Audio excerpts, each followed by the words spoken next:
So welcoming you all. फिर से हमारा एक और बायबैक वाला वीडियो आ गया है। काफ़ी लोगों ने हमारे जो प्रीवियस बायबैक्स वाले वीडियोस थे, भले वो अमृतांजन हो, बीएससी हो, इंडिया मार्ट हो, एलएनटी हो, एंड उसके बाद भी काफ़ी बायबैक्स आए, बट क्योंकि टैक्सेशन चेंज हो गया था तो उतना इंटरेस्टिंग रहा नहीं था बायबैक।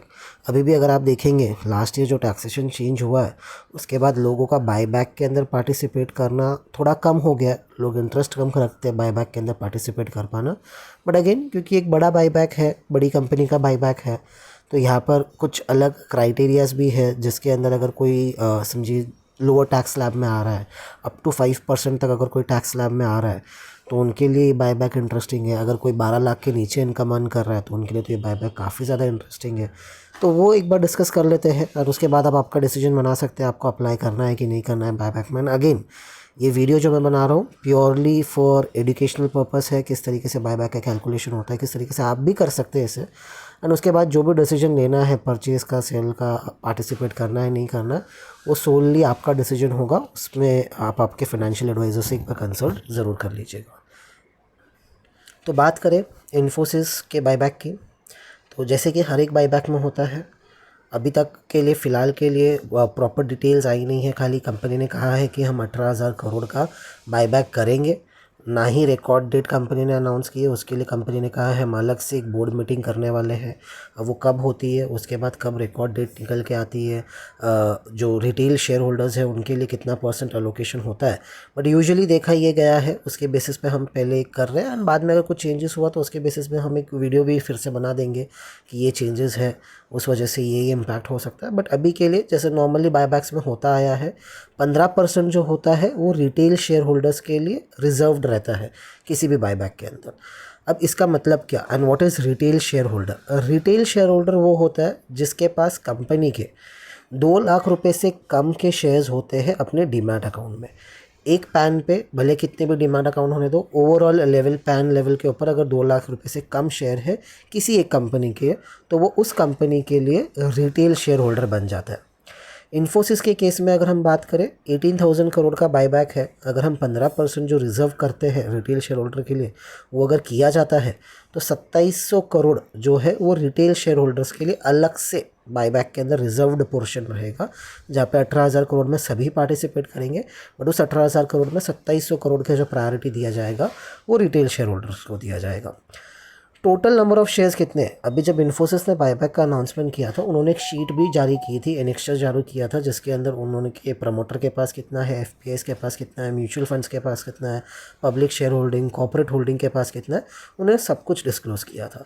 तो उनके हिसाब से जो अभी उन्होंने लेटेस्ट आंकड़ा जारी किया है, उस हिसाब से अगर आप देखेंगे तो 2.41% का बायबैक होगा 18,000 करोड़, यानी कि जितने उनका नंबर ऑफ़ शेयर्स है उस शेयर्स के सिर्फ 2.41% जो है वो बायबैक किया जाएगा। ये इनके टोटल नंबर ऑफ़ शेयर्स है। उनमें से अगर मैं बात करूं, बीएससी के वेबसाइट के ऊपर या एनएससी के वेबसाइट के ऊपर अगर आप जाएंगे, क्योंकि वहाँ पे डेटा हर क्वार्टर अपडेट होता है, तो एज़ पर जून का जो क्वार्टर रहा है उस क्वार्टर के हिसाब से जो मुझे डेटा अवेलेबल हुआ है, वो डेटा अवेलेबिलिटी के हिसाब से करीबन अगर मैं मान के चलूँ तो 7.45% जो शेयर होल्डर्स है वो रिटेल शेयर होल्डर्स है इन्फोसिस के केस में। तो वो कितने शेयर होल्डर्स हो जाते हैं? अगर मैं 7.45% मान के चलूँ तो करीबन 1.5 करोड़ जो शेयर होल्डर्स हैं वो आपके रिज़र्व शेयर होल्डर्स हो जाते हैं। मतलब कि अगर 2700 करोड़ को डिवाइड करूँ 18,000 करोड़ से, तो मेरे पास करीबन जितने शेयर होल्डर्स निकल के आएंगे, सॉरी फॉर एग्जांपल अगर मैं बात करूँ 2700 करोड़ को मैं डिवाइड करूँ 1800 रुपये से जो इन्फोसिस के बाईबैक है, तो करीबन 1.5 करोड़ जो मेरे शेयर्स हैं वो एक्सेप्ट किए जाएंगे रिजर्व कैटेगरी के अंदर, यानी कि 1.5 करोड़ रिटेल शेयर होल्डर्स के जो शेयर्स हैं वो ले लिए जाएंगे। नंबर ऑफ़ शेयर्स की मैं बात कर रहा हूँ। बायबैक का प्राइस 1800 है, ये 111 क्या है ये इस पे हम आएंगे बाद में डिस्कस करेंगे कि ये 111 क्या है। नंबर ऑफ़ शेयर होल्डर्स कितने हैं जो 2 लाख से कम होल्ड कर रहे हैं? 24 लाख ऐसे शेयर होल्डर्स हैं इन्फोसिस के पास जिनके पास करीबन 2 लाख रुपए से कम के शेयर होल्डिंग है। एंड उनके अगर सारे ही शेयर्स को अगर हम मिला लें तो करीबन 27 करोड़ ऐसे शेयर्स हैं जो रिटेल के पास पड़े हैं उनके पैन अकाउंट के अंदर, उनके डीमैट अकाउंट के अंदर, उनके डीमैट अकाउंट के अंदर 27 करोड़ ऐसे शेयर्स पड़े हैं जो 2 लाख रुपए से कम के हैं। एंड जो total number of retail share holders है वो 24 लाख के करीब है। तो 24 लाख लोगों के पास 27 करोड़ शेयर्स पड़े हैं इन्फोसिस के। टोटल वैल्यू जिनकी हर एक पैन लेवल पे 2 लाख से कम है। अब अगर ये 2700 करोड़ जो रिज़र्व किया गया है, ये इसमें कितने शेयर्स इन्फोसिस वापस लेगी? तो अगर मैं 2700 करोड़ को 1800 से डिवाइड करूं तो मेरे करीबन 1.5 करोड़ ऐसे शेयर्स बनते हैं जो रिटेलर से इन्फोसिस लेगी रिज़र्व कैटेगरी के अंदर। अब उसके लिए हम एलिजिबल है या नहीं, सबसे पहले वो चेक करने के लिए क्या करना पड़ेगा? आपको ये देखना पड़ेगा कि आपका जो डीमैट अकाउंट है उसमें इन्फोसिस के कितने शेयर्स हैं। अगर तो वो 111 से कम है तो you are eligible as a retail share holder. And why only 111? क्योंकि आप कहेंगे कि अगर मैं 111 को, करंट इन्फोसिस का प्राइस जो फ्राइडे को क्लोज हुआ 1525 के ऊपर, तो उससे अगर मैं डिवाइड करूँ तो मेरा तो खाली 1,69,000 ही बन रहा है। तो मैं तो 2 लाख से काफ़ी दूर हूँ। तो क्यों, अगर मेरे पास 115 120 है तो क्यों नहीं मैं एलिजिबल बन सकता हूँ? अगर आप इसको कैलकुलेट करेंगे कि जो हमारा बाईबैक प्राइस है 1800 से डिवाइड करेंगे 2 लाख को, तो आपके पास जो फिगर निकल के आएगा 111 पॉइंट समथिंग निकल के आएगा। तो राउंड ऑफ यानी 111 शेयर्स आपके पास होने चाहिए। क्यों 1800 बाईबैक प्राइस पे हम कंसिडर कर रहे हैं? क्योंकि जब तक रिकॉर्ड डेट आएगी, बाय चांस अगर वो इन्फोसिस का शेयर प्राइस 1800 के करीब या उसके ऊपर चला जाता है, उसके ऊपर चला जाएगा तो एनी विच वेज बायबैक का तो कोई सेंस ही नहीं बनता है। But near about 1800 crore 1800 rupees भी आ जाता है। एंड अगर उस टाइम पर आपके पास 112 113 शेयर्स हैं तो घुमा फिरा के आपका जो टोटल वैल्यू हो जाएगा वो 2 लाख के ऊपर से हो जाएगा। तो वो रिस्क ना लेते हुए हम हमेशा यही मान के चलते हैं कि जो बाईबैक प्राइस है डिवाइड बाय 2 लाख, जितने नंबर ऑफ शेयर्स आएंगे उतने शेयर्स अगर मेरे पास है तो मैं एक रिटेल शेयर होल्डर कहला जाऊंगा।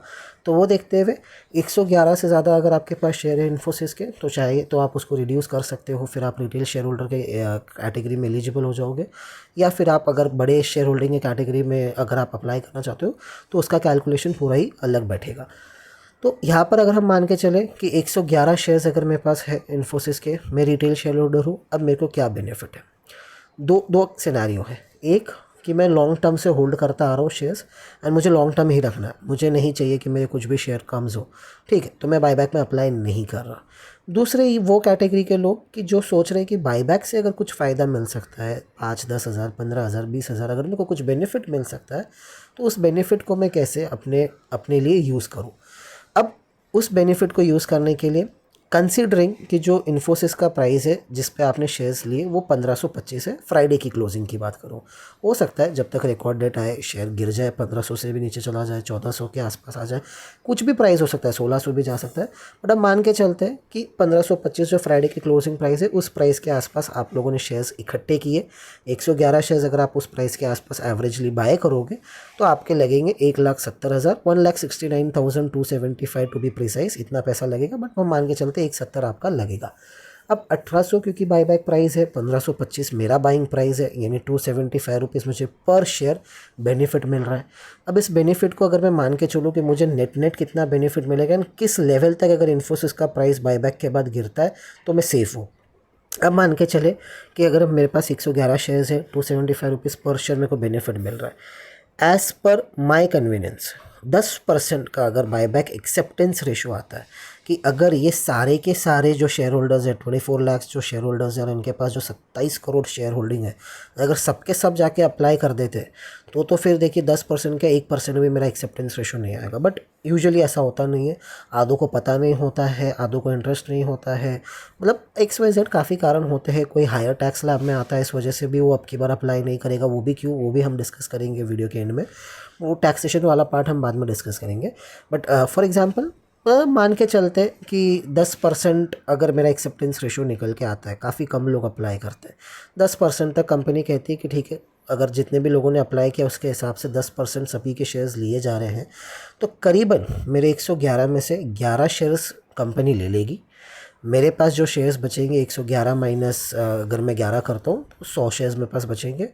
उस 100 शेयर्स पे अभी वो 11 शेयर्स क्योंकि कंपनी ने लिया है तो 11 मल्टीप्लाई बाय 275 मेरे को 3025 रुपये का नेट मुनाफा होगा, क्योंकि 275 इंटू 11 करूँगा तो मेरे को 3000 का बेनिफिट हो रहा है। अब क्योंकि मेरे को 3000 का बेनिफिट हो रहा है, मेरे 11 शेयर्स कम हो गए हैं, मेरे पास 100 शेयर्स ही बचे हैं। 100 इंटू 1525 अगर मैं करता हूँ, माइनस 3025 अगर मैं करता हूँ, तो नेट नेट मेरा जो एवरेज हो जाएगा बाकी के शेयर्स का वो हो जाएगा 1494। नहीं समझ में आया? फिर से एक बार रिवाइंड करके देखिए या नेक्स्ट एग्जांपल पे देखिए।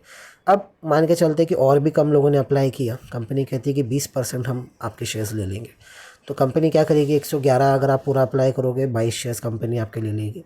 अब अगर 22 शेयर्स कंपनी ले लेती है तो 22 इंटू 275 6050 रुपये का मुझे बेनिफिट होगा। क्योंकि 6050 रुपये का मुझे बेनिफिट हुआ है, 1525 मेरा एवरेज प्राइस था, तो 111 माइनस 22 कितने शेयर्स मेरे पास बचेंगे? मेरे पास आई गेस जो शेयर्स बचेंगे 89 शेयर्स के आसपास बचेंगे। अब वो 89 शेयर्स इंटू 1525 अगर मैं करता हूँ, जो मेरा अमाउंट निकल के आएगा माइनस 6050, क्यों? क्योंकि 6050 का मुझे बेनिफिट हुआ है। अगर उसको मैं माइनस करता हूँ एंड फिर डिवाइड बाय 89 करूँगा तो मेरा एवरेज हर एक शेयर का जो 89 शेयर्स बचे हैं उनका एवरेज हो जाएगा 1457। सेम कंसिडर अगर हम 30% के लिए करते कि 30% कंपनी ने बायबैक ले लिया, हमारा 33 शेयर्स हमारे चले जाएंगे। एंड अगर 33 शेयर्स हमारे चले जाते हैं, 33 डिवाइड मल्टीप्लाई बाय 275, तो हमारे को जो गेन होगा दैट विल बी 9075। अब क्योंकि 9075 का मुझे गेन हुआ है, मेरे ऑलरेडी 33 शेयर्स जा चुके हैं, यानी अब मेरे पास सिर्फ 78 शेयर्स बचे हैं। 78 शेयर्स इंटू 1525 जो मेरा फिगर आएगा माइनस 9075, क्योंकि इतने का मुझे ऑलरेडी बेनिफिट हो रहा है, तो मेरे जो बाकी के 78 शेयर्स बचेंगे उसका एवरेज हो जाएगा 1408 रुपया। यानी कि अगर बायबैक के बाद इन्फोसिस का शेयर प्राइस 1408 रुपये तक गिरता भी है तो भी मुझे नेट नेट कोई घाटा नहीं होगा, क्योंकि मैंने ऑलरेडी 9000 का प्रॉफिट ले लिया है, तो 1408 मेरी एवरेज प्राइस हो गई है। सिमिलर केस कि अगर 40% एक्सेप्टेंस रेशो आ जाता है, तो मतलब कि 44 जो शेयर्स है कंपनी मेरे से ले लेगी, तो 44 शेयर्स इंटू 275 अगर मैं करता हूँ तो 12100 रुपये का मुझे बेनिफिट होगा। अब क्योंकि मेरे 44 शेयर्स जा चुके हैं, 111 में से मेरे 44 शेयर्स जा चुके हैं, तो मेरे पास कितने बचे? 67 इंटू 1525 जो फिगर आएगा माइनस 12,100 डिवाइड बाय कि जो मेरे शेयर्स मेरे पास बचते हैं 67, तो मेरा कुछ एवरेज प्राइस 1380 के आसपास या उससे भी नीचे का निकल के आएगा। तो वो आप कैलकुलेट कर सकते हैं। सेम 50% के लिए भी मैंने आपको बता दिया किस तरीके से। तो ऐसे आप 10% से लेके 60-70% तक का कैलकुलेशन करके रख सकते हैं, तो आपको एक आइडिया रहेगा कि अगर मेरे इतने परसेंटेज ऑफ शेयर चले जाते हैं तो कितने का मुझे बेनिफिट होगा, एंड किस एवरेज प्राइस तक मेरा शेयर सेफ़ है। कि अगर उसके बाद, क्योंकि बायबैक के बाद यूजुअली क्या होता है, बायबैक होता है उसके बाद जैसे रिकॉर्ड डेट आती है शेयर प्राइस गिरना शुरू होता है, तो एडजस्टमेंट शुरू होते हैं शेयर प्राइस के अंदर। तो उस एडजस्टमेंट के अंदर मेरा शेयर प्राइस अगर इस लेवल जितना मेरा बायबैक है उस हिसाब से अगर मेरा किस लेवल तक अगर मेरा शेयर प्राइस गिरता है तो मैं सेफ़ हूँ, वो आप कैलकुलेट करके रख सकते हैं। तो 30% तक अगर 30% तक मेरा बायबैक हो जाता है तो मैं 1408 रुपये तक अगर मेरा शेयर गिर के आता है, अभी 1525 है, 1408 गिरना यानी करीबन 8-9% का एक लार्ज कैप कंपनी में फॉल अगर आता है मेरे, तभी भी मैं सेफ़ हूँ।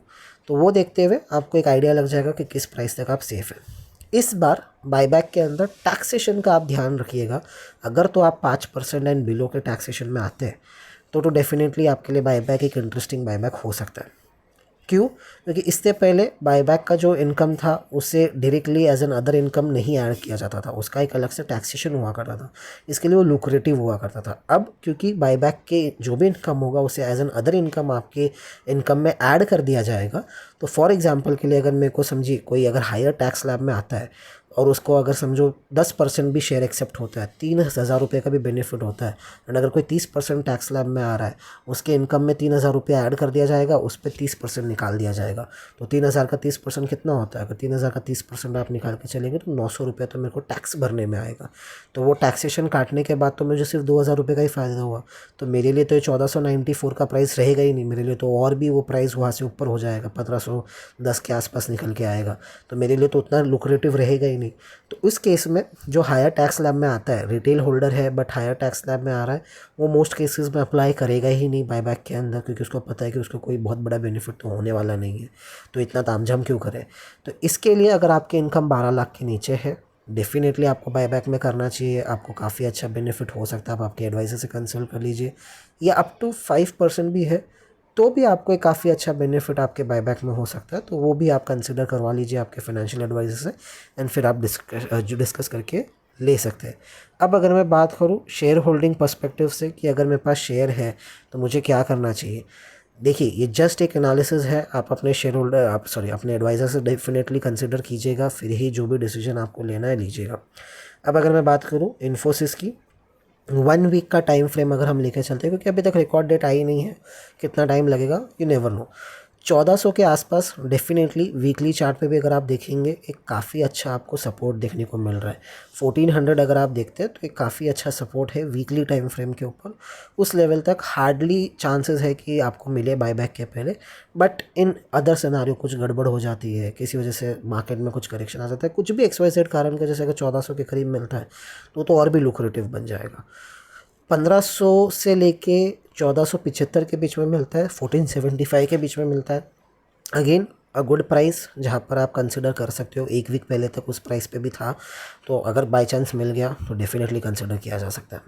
दूसरी स्ट्रैटेजी ये हो सकती है कि अगर 2-3 मेरे पास पैन है जिनकी इनकम 12 लाख के नीचे है, एक पैन से इसी प्राइस पे करंट प्राइस पे ले लेता हूँ, एक पैन से अगर मेरे को वेट करता हूँ, अगर मिला तो मैं नीचे के प्राइस पे ले लूँगा, एक पैन से अगर प्राइस 1600 के करीब जाती है या 1550 के करीब जाती है, अगेन अगर जितना हायर प्राइस पे आप लोगे उतना आपका गेन कम हो जाएगा, उतना आपका रिस्क बढ़ेगा, बट स्टिल क्योंकि मैं एक शॉर्ट टर्म गेन के लिए कर रहा हूँ तो 1500 से लेके 1475 अगर मिलता है बेस्ट रेंज है, उसके नीचे मिलता है तो और भी अच्छा है।